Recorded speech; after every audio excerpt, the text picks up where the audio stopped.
Hi everybody. This is Jordan. I'm joined here with Nestor. Say what's up, Nestor. Hey. And yeah, this is the first episode of something that I've been wanting to do for a little bit, which is called the Dev Pod for Polywrap developers. This first episode is to cover the Polywrap WASM runtime, and so we'll be going over a whole list of different topics, detailing kind of what the high-level goal of Polywrap is, the basics of WebAssembly, how the full invocation flow works, and going down the list here. And the whole purpose of this is to try and introduce new developers to different subtopics within WebAssembly development, and really talk about like the key things that Polywrap is doing in order to facilitate a really unique WASM runtime experience. And so yeah, let's go ahead and jump into it. This first topic, we're going to talk about the goals of Polywrap. And so, um, the first thing that we want to do with Polywrap is we want to facilitate a multi-language environment. And so, not only can you build different wrappers, these wrappers contain lots of different logic for different things. So, imagine this being like a wrapper for Ethereum, or maybe your favorite NFT protocol, or something like that. And we want to allow developers to create lots of these different independent wrappers that can, potentially use each other in different ways, um, and being able to easily integrate them into an application. And so here we have like a little device, and let's say this is a mobile phone, and we want to easily integrate these wrappers into our device.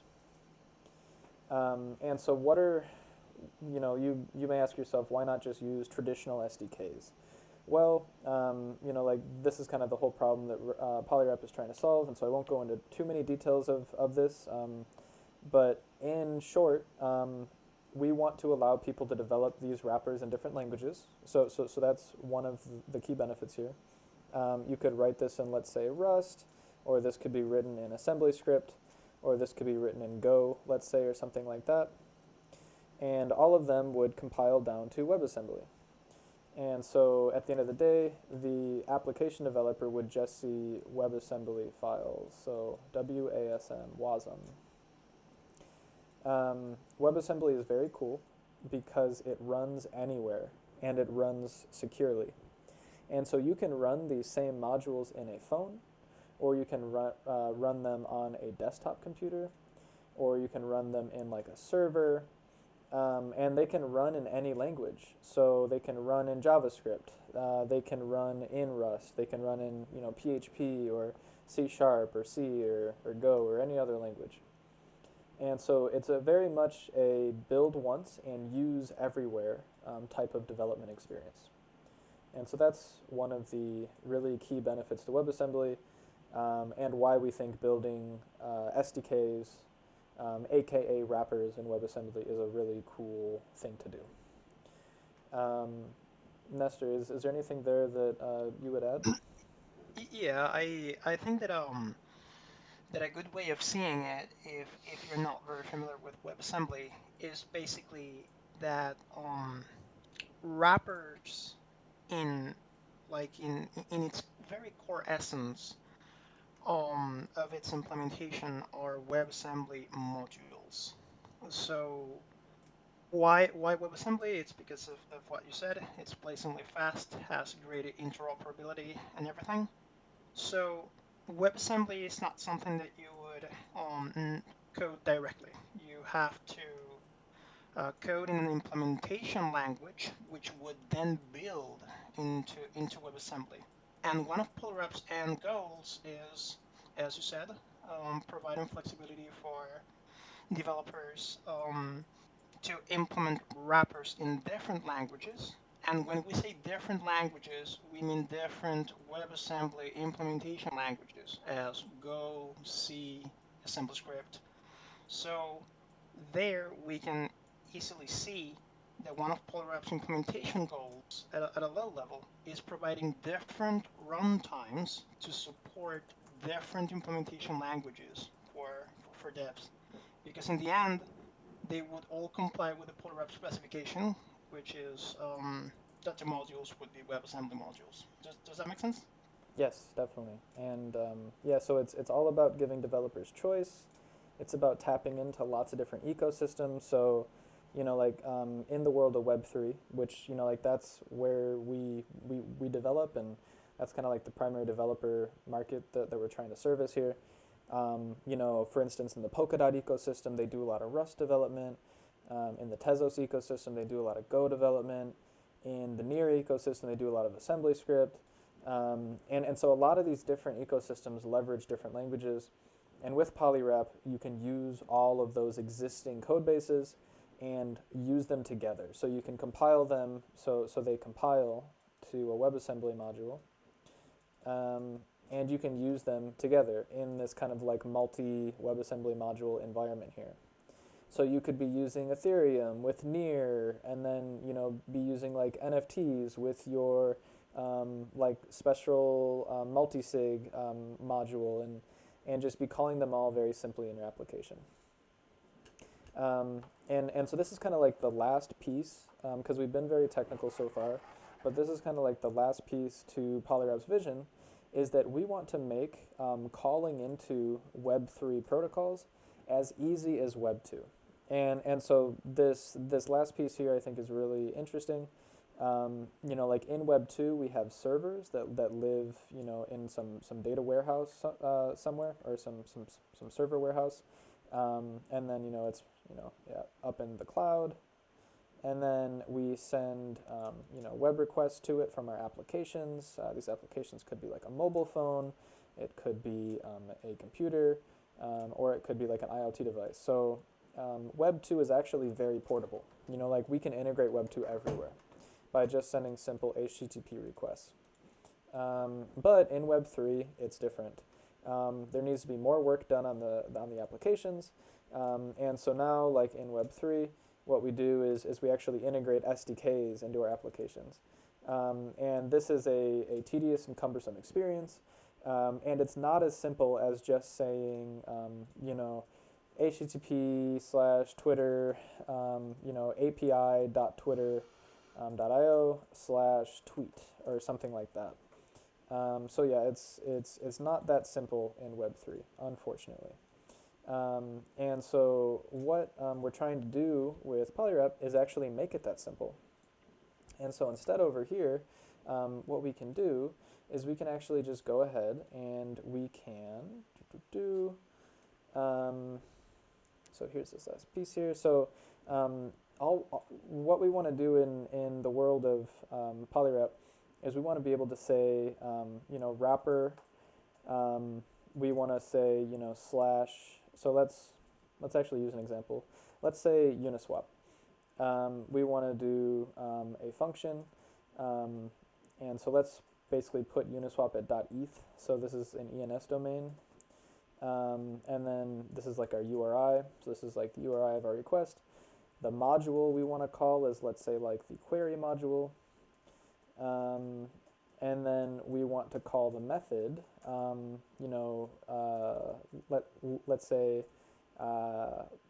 exact output or something like that. So calculating the exact output.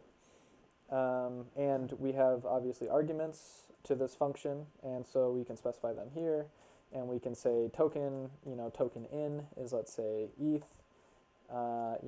token out is, let's say, DAI or something like that, and then you could have some amount. So, let's say 500. And so this is, very similar to the Web 2 experience, where we're just sending a request to an endpoint, and we're telling it the sub path that we want to execute, query/execute output, or query/exact output, and then we give it some arguments. And what actually happens in the world of Polywrap is we actually fetch these modules and we bring them into the application. And so again, like this is something we've talked about a lot in the past. So I'm just gonna draw this up really quick, and we'll move on to the other cool things that we're trying to cover today. On IPFS, we have like our wrappers. Here's a wrapper, and let's say here's a wrapper. And then we go ahead and we fetch these and we pull them into our applications using like that same request methodology that I just described in the past slide. And all this is made possible with the Polywrap client. So the Polywrap client is something that is similar to, let's say like an HTTP client, and it knows how to process Polywrap requests. So you would give this request to the Polywrap client, and it would go out and it would fetch the WebAssembly modules and run them inside of your application. Cool. And currently we have a client implementation that works in JavaScript. We're working on one that works in Rust, and then probably after that we'll have Python and etc. Like all the other major languages. And so this client will be recreated across all the other major programming languages that you build your applications in, so you can use it anywhere and use all these wrappers in your different applications. So this is kind of how we're trying to bring Web3 everywhere through the Polywrap client. Cool. Any last thoughts on kind of like the high level Polywrap goals, Nestor? Um, I don't think so. Apart from probably highlighting um that the end goal interoperability of Polywrap is so flexible that different wrappers written in different implementation languages would be able to interoperate with each other, given that since the end product of a wrapper are just WebAssembly modules, so they can talk to each other. And on the example that you gave about Uniswap, um, so instead of relying on an existing and also less performant SDK for the platform that you're developing in, this this very simple query syntax would an implementation would be consistent across multiple platforms. So you wouldn't have to read through different implementations and different nits and tricks if you change platforms. Because for instance, if one would like to develop Web3 on Java, for example, and you use Web3j, the implementation that you get in order to do things, it's very, very, very different than if you used, for example, Ethers.js or Web3.js in JavaScript. So instead, here we would provide a very consistent and universal developer syntax, which I think it's a great highlight for the developer experience. Yes, really, really great points. Yeah, and so the whole goal here is to try and create a universal interface to integrating Web3. Yes, through this universal syntax. Amazing. All right, cool. So we covered a lot just then. I feel like we were able to totally kind of nail down all the high level goals of Polywrap. Now it's time to get into the interesting parts, like the main purpose of this video, which is the low level details of WebAssembly and how we actually do this. How do we create this like multi-module WebAssembly runtime experience? Because it's not as simple as you may think. And so in order to understand how we do this, we need to start with first the basics of WebAssembly. So what is WebAssembly? Nestor, do you want to maybe take a crack at this first? Defining WebAssembly. Sorry, I was muted. No, that's fine. Um, yeah, so I would define it as a compiled binary whose execution would be executed on the client side, and it's a very low language. Um, so being a compiled binary and also being a very low level language, as expected, it's absolutely performant, like way more than interpreted languages like JavaScript, for example. And it has like great interoperability with different web languages. So you can also take those to maintain a consistent or single implementation across different platforms, as you were explaining before, which is one of the big wins there, aside from performance, of course. Yeah, definitely. And I think that a big piece to it is that like since it's a low level language, it is very simple. And so it means that it is easy to build effectively like a virtual machine to run it, or let's say an interpreter. So an interpreter, if you're familiar with um, compiler terminology. An interpreter is something that basically executes at runtime. It reads through your operations and it executes the code. Um, so it's very simple to build like a WebAssembly interpreter, and relatively simple when compared to other interpreted languages like let's say JavaScript, and it's much faster. Cool. And another big piece to this is we have uh, multiple implementations in every major language. So just like talked about before, we can actually run WebAssembly in any major language.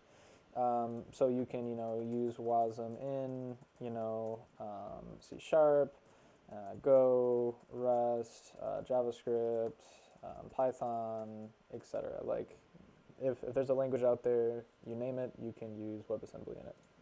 So that's a really, really big piece. And so now let's actually kind of talk about kind of the ins and outs of how does it work. So let's go ahead and let's start this other section here. So when we have this module, so let's say here we have you know module.wasm. Inside of this module, we have a bunch of bytes. So a bunch of bytes, and so these bytes are opcodes. WebAssembly is a stack-based execution standard. So or rather a stack-based execution runtime. And so these different operations, they basically execute in a stack-like fashion, where you enter into like a top-level function, you execute some subcommands, you're pushing variables onto the stack, which is your runtime memory, and then when you end it, all this stuff gets cleaned off the stack. So this is like a little stack frame here. And so when you execute this function, you put it on the stack and then you take it off. And then, as talked about before, you can compile to this from lots of different languages. And how do you actually run it? So this is an interesting piece that could be taken for granted, but let's try to unbox these black boxes here. So, how do we call into WebAssembly? So step number one is you need to load the WASM module into a VM. All right, let's call it a VM. So these virtual machines, as stated up here, are written in many different languages. So in JavaScript, which is a very prevalent usage of WebAssembly, you can actually just access it by typing WebAssembly dot instantiate, and then you give it the byte code. So you would give it module, dot wasm, and you would just give it like the raw bytes. And here, when you call this, it's actually going to load the bytes and prepare it for execution. Here, we're gonna color this a little different. Okay. And so once we have it loaded, just gonna make this a little smaller. The next step is we're going to call and export on the module. So this is a piece that is like built into the standard, which is the concept of exports. And so what this means is that when you write your module, we're actually going to go ahead and just like copy this guy up here. We're going to copy that, paste it up here, and we're going to define some exports. So as we stated previously, we have this function that I was talking about, like this little stack frame, which is a function. We export functions from WebAssembly, and we go ahead and we give them names. So here we could call this exported function, let's use assembly script syntax. Let's say export function. You can use math for simple examples like a sum, for instance, maybe. Yes, that is a great example. sum, which returns like a U32, let's say. Correct. And then here we have like a, so here we'll add our arguments to the function, a, which is U32, and then we'll have b, which is U32. And it returns a U32. And apologies for the lack of syntax highlighting. We can actually, sorry, I'm just going to actually pull open like a new window. Yeah, I should have done this before, but let me do,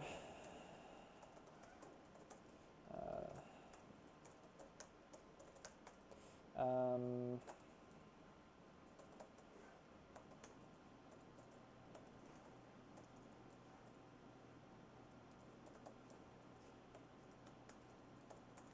okay. And then let's go ahead and open up math, and we're going to do export function. Let's make this a little bigger. Export function sum. Oops. I think it's worth saying, Jordan, Yeah. while you type that even if your file is a TypeScript file, it's not going to be processed as regular TypeScript, because it will not be built with a TypeScript compiler, but rather an assembly script compiler. And one of the main characteristics about assembly script is that it uses TypeScript syntax. So yeah, in case it could generate confusion. Yeah. Yes, definitely. And one thing that people do in order to try and avoid this is they, use .as to, show that this is assembly script. But anyway, so here we have like our exported sum function, and what we can do is we can return a plus b. And so by simply, building this, so, we would compile this, whoops. We would compile this with, sorry, just, there we go, okay. We would compile this with the assembly script compiler, and so we would do ASC, which is assembly script compiler, and then, math.as. And by doing that, it would produce, a math.wasm file. So, we would build it, and we would get this math.wasm file. And inside of here would basically export our sum function, and it would contain the logic for a plus b. Cool. And getting back to our point that we're trying to make here is that when we export this function, we can now call it from the virtual machine. So from the application that we're using this module in. So, if we go back to our little code example here, if we had like some app, let's say app.ts, this is, like maybe in your browser, you could say, fs dot, read file, let's say in Node.js, we could say like math.wasm. And we could say bytecode is equal to math.wasm, and then we could say WebAssembly dot instantiate bytecode, and then we can get our instance, and then our instance actually has exports, and we can say dot sum. And we can pass in 5 and 2, and we would get back results, and console.log result. This would be 7. So this is effectively how we would, grab our bytecode, load it into the virtual machine, and then now call one of the exported functions. And this same syntax exists in every, language you integrate WebAssembly in. Yeah. So that's the basics of exported functions. Do you want to add anything there, Nestor? Yeah. So first, for JavaScript, and I bring up JavaScript just because it's extremely popular and common among web development in general. Like the full documentation on the WebAssembly API reference and its methods. It's available on the official Mozilla standard documentation. And then that a very high level summary of how the developer experience looks like about using WebAssembly from a web language application is basically very similar to the one that you would get from a regular JavaScript module in the sense that basically what you can call um, from the module are basically the functions that are exported in said module.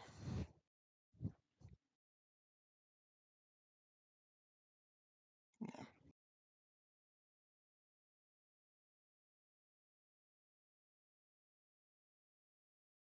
I think you're muted, Jordan.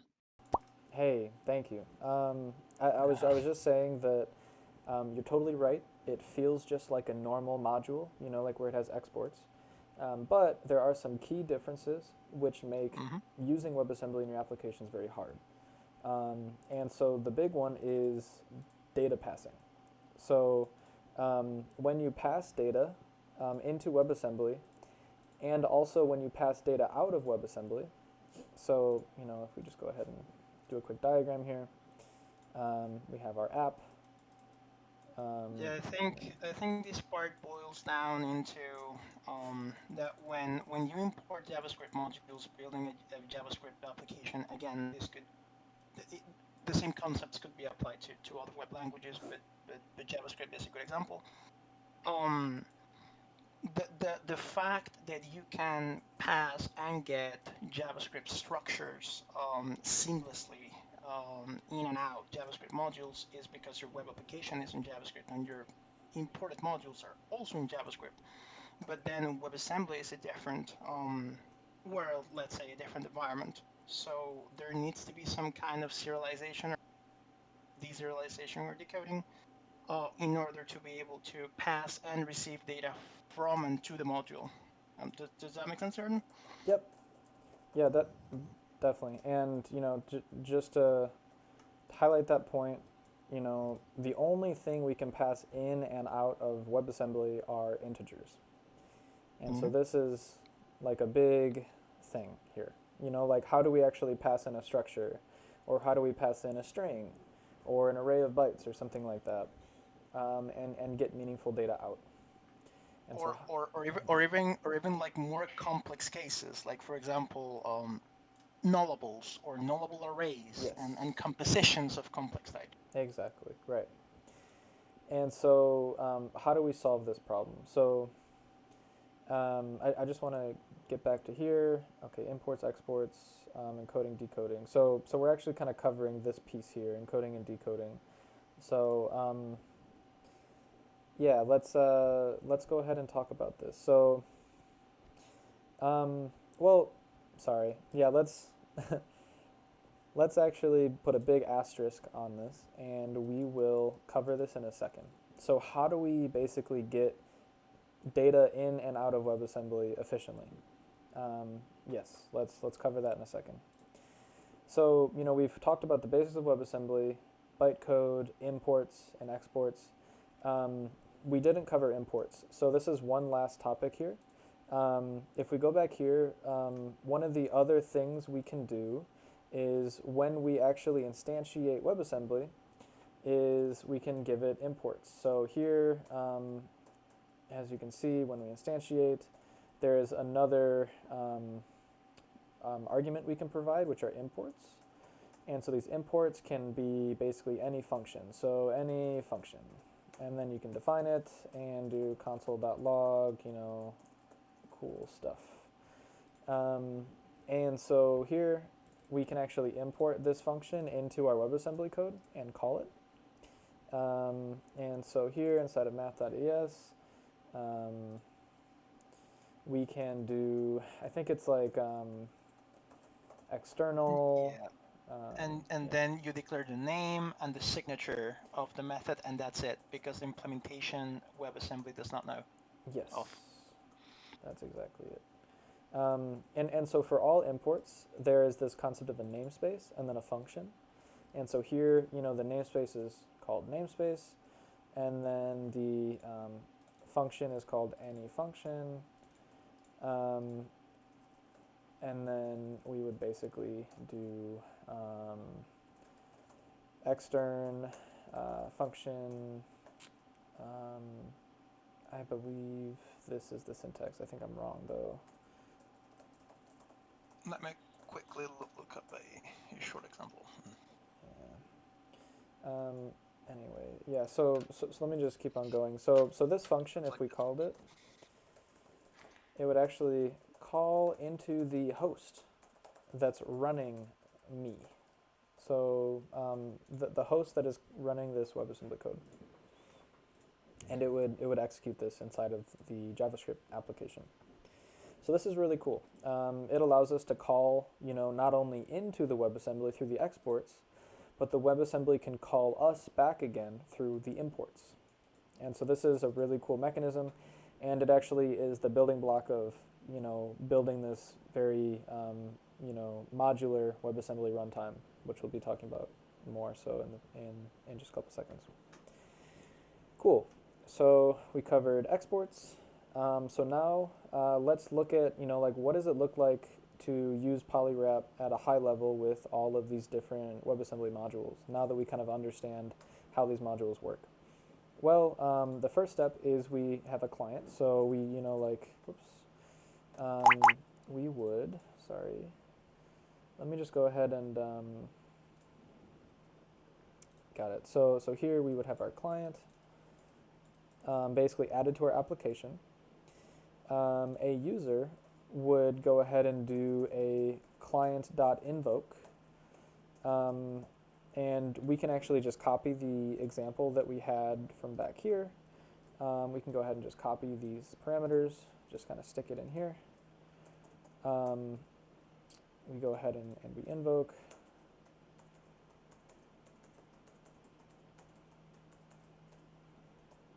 Cool. And then, so this could be like, let's say some JavaScript code that's running. And then what happens when we do this? Well, basically the path of execution would look something like this. It would it would go ahead and call into the client, as you know. It would basically, here, let's actually, sorry, I just want to cross this off. So this is the application. So this is the app. Oops. This is the app. Draw a little box around that. Here's our app. And then inside the app, we have like our client. This little sub box here is our client. And what it's going to do is it's going to resolve the URI. So step number 1 is resolve the uniswap.eth URI. It's going to download the WebAssembly. It's going to run the function. And then, so this this piece here basically brings us into the client, and it brings us into the WebAssembly module. So here's our Uniswap WebAssembly module for exact output for the query module. And then this may call into some dependencies. So WebAssembly modules can call into others. It could call into Ethereum, it could call into something else, and then this, could in turn call into another one. And all of these invocations are facilitated by the client. And then when they all finish and they propagate the results back up, the final result gets sent back to the user so they can then use that result in their application. So when you're calling a single module, it could result in multiple WebAssembly modules being called. Sorry, Nestor, what did you want to add? Yeah, I was going to add that I think that a key point that's worth highlighting about WebAssembly modules calling into other WebAssembly modules as dependencies is that wrappers effectively can call and perform invocations into other wrappers also. So in this particular example, how you would look at it, since you're using Uniswap, it's very likely that your Uniswap invocation is being done directly to a Uniswap wrapper, and then under the Uniswap wrapper implementation, there is an invocation to an Ethereum wrapper, for example. So then I just wanted to highlight that when we talk about WebAssembly modules, we can also be talking about Yes, wrappers. wrappers. Yes, Yeah. yeah. So each one of these are individual wrappers. Yep. And this interoperability is not built into WebAssembly. So this is something that Polywrap does special with the Polywrap standard and toolchain, is it allows you to do this. So this is something that is very special, and that's the whole purpose of this video, is to explain how we're actually able to do this. Yes, great. So yeah, so that's the high level flow.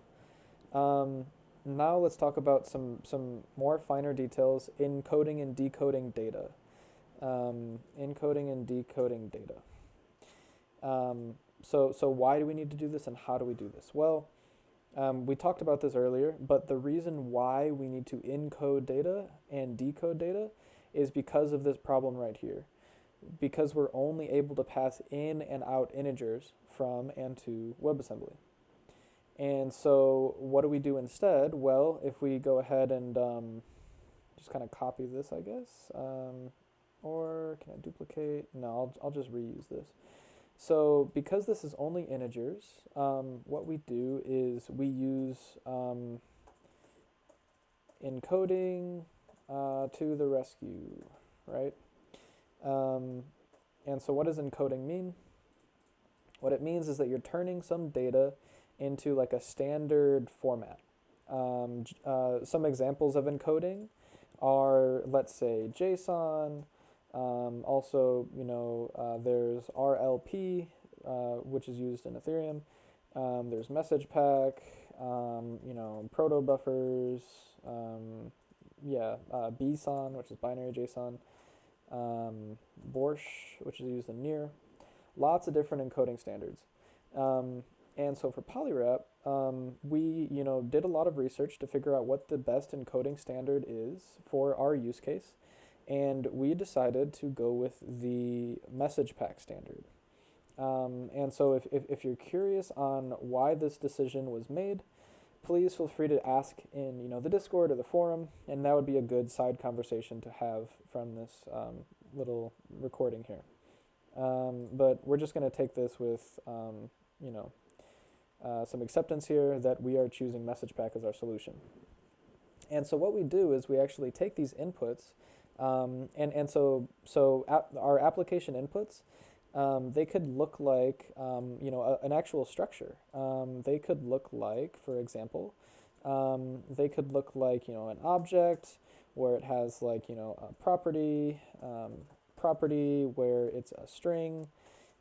It could have like another property which is a number, or it could have another property which is a sub object with prop, let's say false or something like that. So think of JSON, or think of a structure in your favorite programming language. This object could be anything. And what we do is we go ahead and we encode this object into message pack. And so here we basically do this into message pack. And this creates basically a binary buffer. So message pack, again, it's a standard for encoding binary data.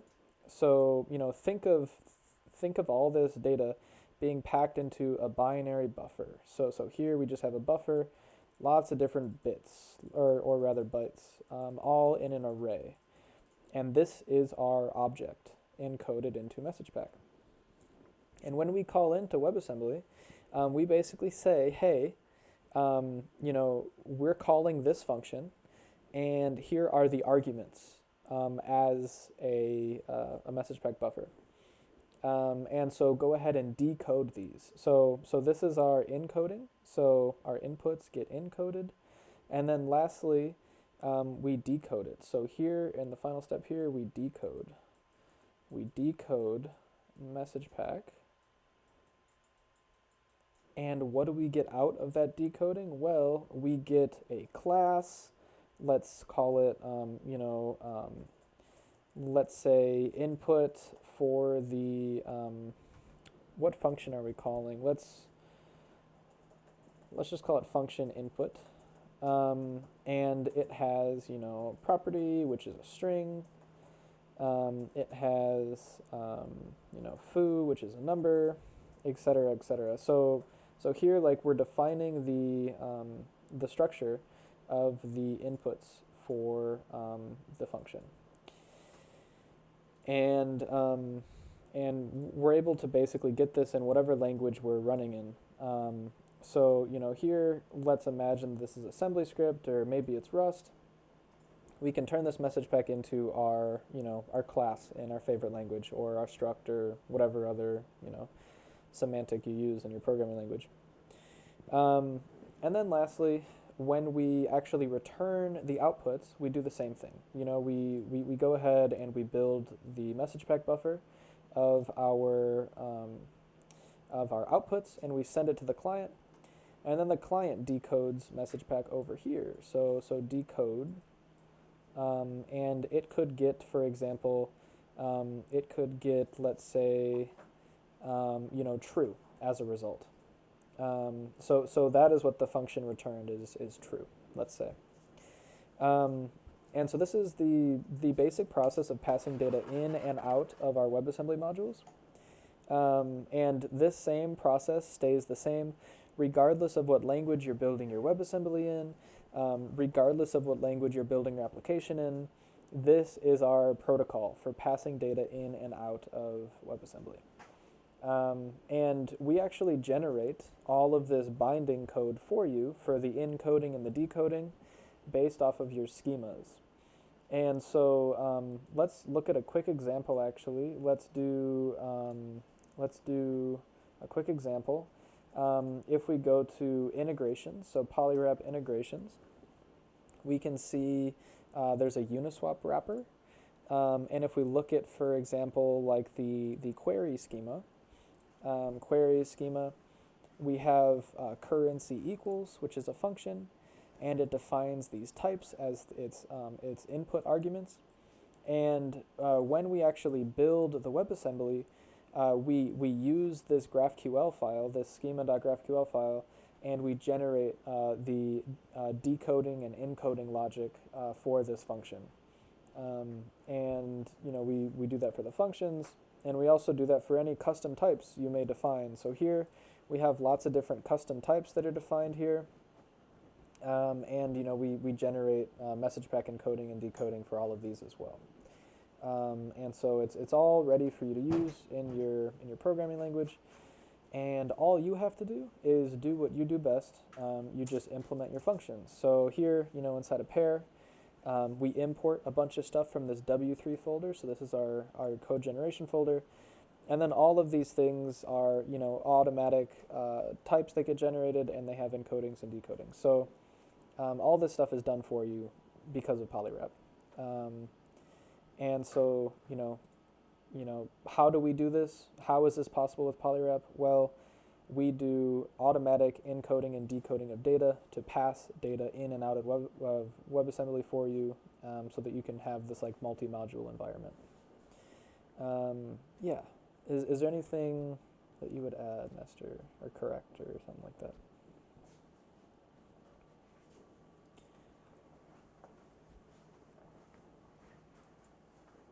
And if you're talking, I think you're muted.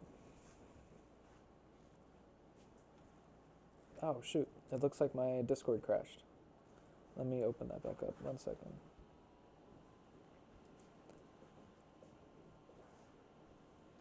Hey, I think Hey. you got Yeah, right. yeah, my Discord crashed. Sorry about that. Okay, no worries. Yeah, so I just finished talking about I just finished talking about how we do message pack encoding and decoding, how we generate those types through the schema, and yeah. Yeah, I think it's worth highlighting that Polywrap uses GraphQL as a interface definition language, which is it's great because it's a standard which is consistent across languages, and actually many languages already implement tools that support GraphQL syntax and so. Uh, so that's one of the key things about defining the structures for your application, because you wouldn't have to think about how the implementation, how the in MessagePack at all, but you would need your structures to also comply with GraphQL, because that's what makes also the implementation language language agnostic, let's say.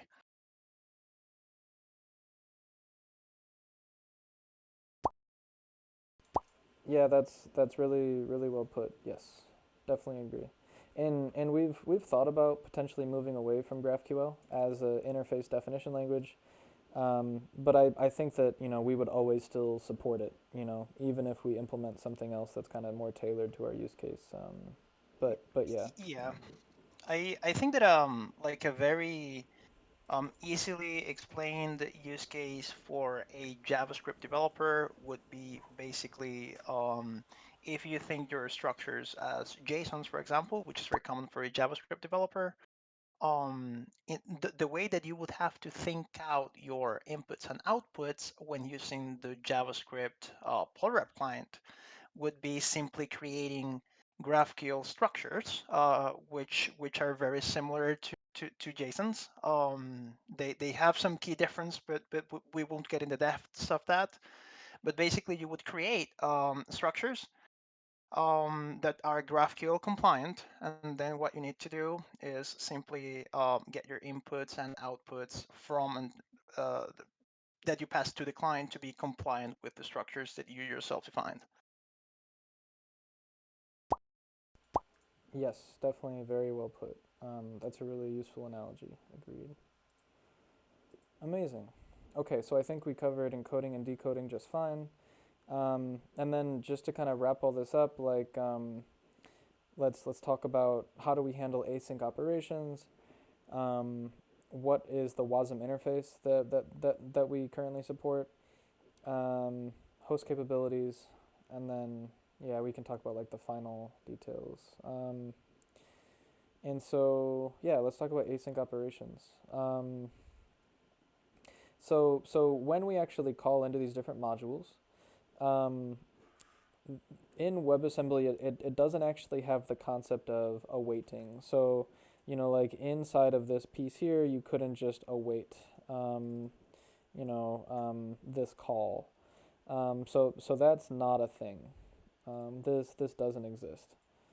Um, and so instead, what we do is we use a project called Asyncify. So it Yes, is, by binarian. yep, yeah. So Asyncify.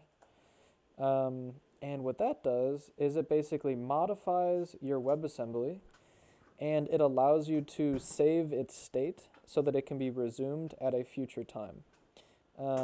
And so whenever we call into another module, we say, hey, Asyncify, pause this module, call into this one, and then when this finishes, unpause this module. So yeah, that's just like a minor implementation detail that's kind of important, is how do we actually handle asynchronous calls in this multi, like stack calling environment, like a deep call stack environment. Um, yeah, so that's async operations. What is the Polywrap WASM interface? So if we actually pull up the repo, if we go to GitHub/monorepo, if we go to packages, and then if we go to WASM, we can find some of these host functions that are used. So, for instance, invoke, or let's do subinvoke. So, as shown earlier, we have external tag, which is saying that this is an import coming from the client, or coming from the host that's running this WebAssembly code. And we have underscore underscore w3 sub invoke. So first off, the double underscore is for calling into the host. If it was a single underscore, that would mean that it is a export. So that's just like a little detail that we use to distinguish what is an export and what's an import. So these are host imports.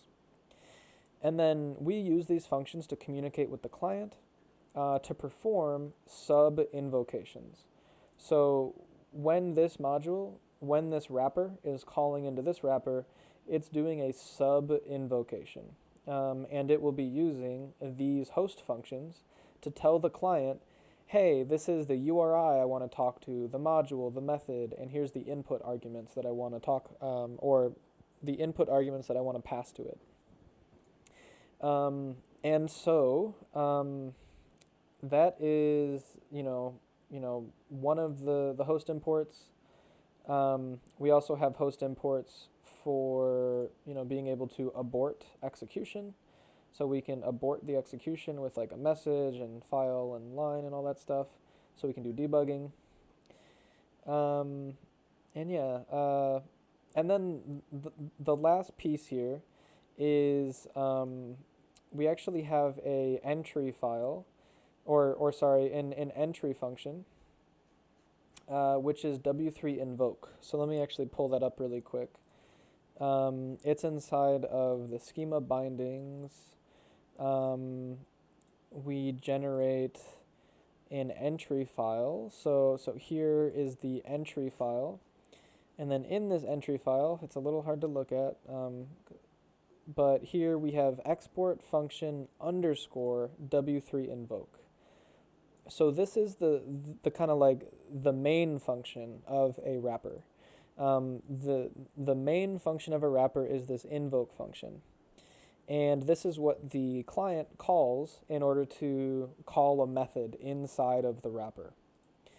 And so here, going from here to here, we're doing a sub invoke. And then when it goes into the client says, okay, I'm going to do a W3 invoke into here, and then sub invoke, and this is all being handled by like the client. So the client is kind of doing all this marshalling, in between here. It's handling all the different calls for the different wrappers. If we tell the story with this specific Uniswap example that you have pulled up here, a good way of looking at it would be you would invoke the exact output method from your application using the Polywrap client. Then that invocation would make it into the Uniswap Polywrapper with your arguments encoded by the client, as we said before. And then inside the Uniswap wrapper will perform an invocation, let's say to the Ethereum wrapper, to perform a contract call, Mm-hmm. for example. And then the execution would make it back to the Uniswap wrapper, and then the Uniswap wrapper would prepare the response for the client. Then the client would receive the response, and then you would have the response in your application. Yes, that's exactly it. And this all may sound a little complicated, but let's look at what it looks like to a user. So if we pull up, for example, the Uniswap wrapper to actually show how we call into Ethereum, if we look inside of the schema, we can see how it imports the Ethereum wrapper. And so inside of schema, on this first line here, we say import query. So it's importing the query module into Ethereum. So this is a namespace from ethereum.web3api.eth. So this is the URI that it's importing the types from. And so now that it has imported the query type, all you have to do inside of your code is just call it. And so here, if we look for Ethereum, let me pull up in a different file. Let's say route, Ethereum, nope. Let's do pair. Nope. Which file? In the meanwhile, Here we it's go. worth noting. Yeah. I was just gonna say that it's worth noting that the code base that you're looking at the moment, is not your web application, but it's actually the wrapper code written in a WebAssembly implementation language. Yes, yes, Yes. yes. So this is assembly script code. It gets compiled to WebAssembly and it gets run as a wrapper. Yes. And here inside of your wrapper, um, because we imported Ethereum in our schema, we automatically get the Ethereum query type generated for us in our code generation folder.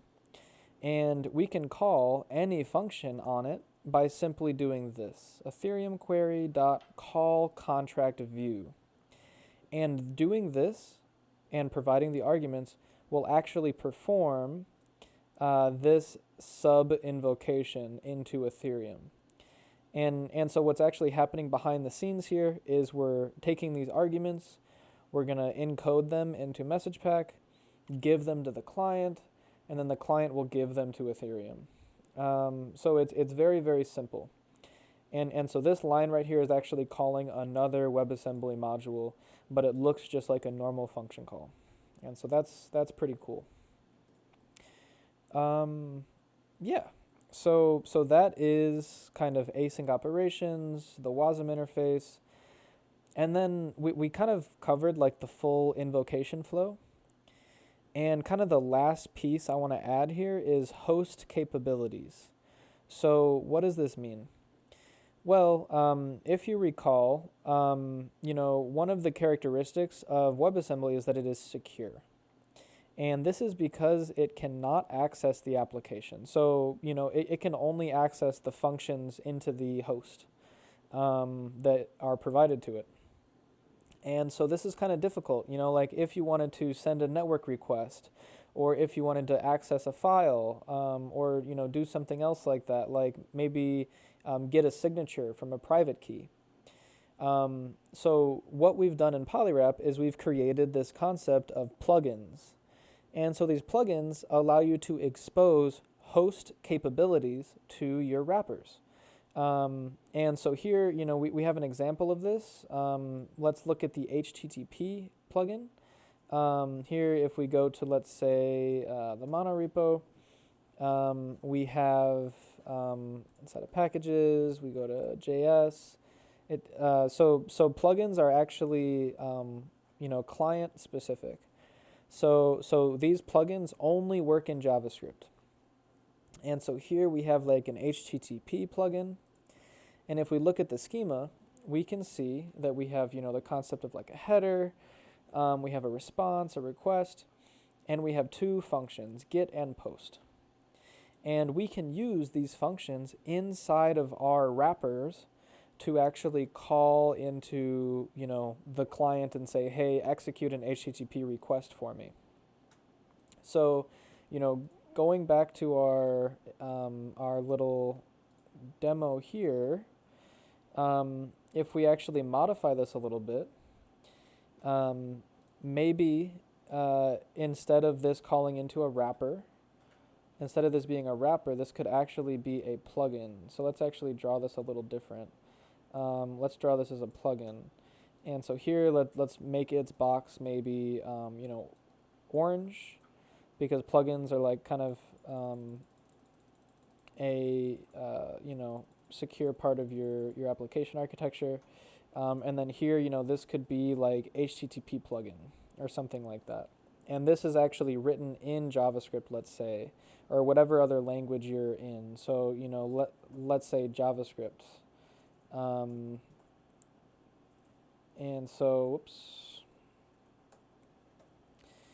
Yeah. So that is the concept of plugins. Anything to clarify there? Yeah. No, I don't think so. I think it's well put. Sweet. Awesome. Okay, so I think we've hit an hour. This has been a lot of information to go through. But, the end goal is that building wrappers should be very easy. And so one, great repository to show this, I think, is this Uni Workshop repository. And this actually walks you through basically building a custom application that uses Uniswap. and then also building a custom wrapper that uses Uniswap inside of it. And so, just to show you how simple this is, we can go ahead and look at this wrapper inside of query. We have a schema here. Whoops. This is not the completed branch. So if we go to completed, we go here. And if we look, we import the query type and some other types from Uniswap. So this is actually hosted on ENS. And then we define this function. And then inside of that function, what do? Well, we make some calls to Uniswap. And so this is all you have to write in order to actually start using Uniswap inside of your wrapper. And then also, you may be asking yourself, how do I use it inside of my application? Like, what does that look like? Well, here we have an example React application. And if we go to this folder here, we can see that we have some functions that we've implemented. So here we have fetch output amount. And all we do is we do client.query. And here, like query is our GraphQL query interface. You could also do client.invoke. But here, we're giving it a GraphQL query for the pair output amount. And we're giving it some variables. And we get the response. So, it's that simple in order to use Uniswap inside of your applications using Polywrap. And as we build out more clients, and not just in JavaScript, this same simple interface will be the same in any language you're developing in. So whether it be Rust or Go or Python or whatever, you'll be able to do client.invoke the Uniswap wrapper. And so yeah, that's the simplicity of it. It's hopefully it is as simple as a web to HTTP request with this universal syntax. And so I think on that note, we can conclude today's development podcast. I really want to thank Nestor for being here. Thank you so much, Nestor. I know it was super short notice, but you provided a ton of really great insight and comments, and so I really appreciate you being here. My pleasure. Yeah, and thanks so much for tuning in if you've made it this far. And if you have any questions, any other things you want covered, please don't hesitate. Post in the forum, post in the Discord. Just go to polywrap.io,